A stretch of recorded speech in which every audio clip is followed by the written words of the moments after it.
فساد کا دوسرا معنی جو قرآن مجید نے بیان کیا ہے، فَلَمَّا أَلْقَوْا قَالَ مُوسَىٰ مَا جِئْتُم بِهِ السِّحْرُ إِنَّ اللَّهَ سَيُبْطِلُهُ إِنَّ اللَّهَ لَا يُصْلِحُ عَمَلَ الْمُفْسِدِينَ۔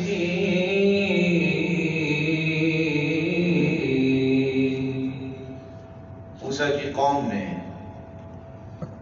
مقابلہ کرنے کے لیے فرعون کی بات مانی اور کیا کیا؟ رسیاں ڈال دی اور جادو شروع کر دیا۔ تو موسیٰ علیہ السلام نے کیا کہا؟ ما جئتم به السحر، یہ تو جادو ہے، سانپ تھوڑے۔ اور ساتھ کیا کہا؟ ان اللہ سیبطلہ۔ کچھ لوگ کہتے ہیں جادو ہو گیا ہے تو جادو کو ختم کرنے کے لیے کالا علم کرنا چاہیے۔ ان اللہ سیبطلہ، اللہ جادو توڑیں گے۔ یہ باطل ہے، اور باطل بیساکھیوں پہ کھڑا ہوتا ہے، اس کی ٹانگیں نہیں ہوتی۔ بیساکھیوں پہ کھڑی ہوئی چیز سے کبھی خوف زدہ نہیں ہوتے۔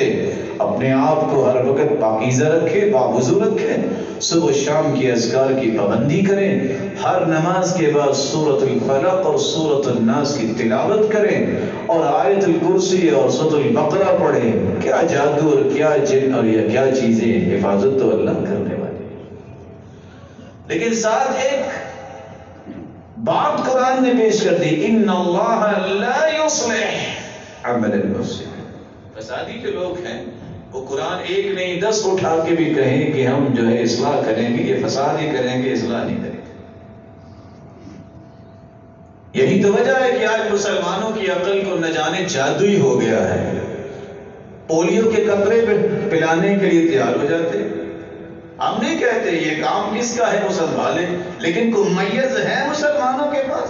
بل گیٹس کو اور امریکہ کو یہ تو یاد آتا ہے کہ کسی کو پولیو نہ ہو جائے اور ہزاروں بچے ذبح ہو جائیں، تو وہاں ان کے دل کو کچھ نہیں ہوتا، وہ خود پیسہ دیتے ہیں کہ مارو ان کو۔ آپ ان کے نفاق اور ان کی گمراہی کے بارے میں کوئی شک رہ جاتا ہے؟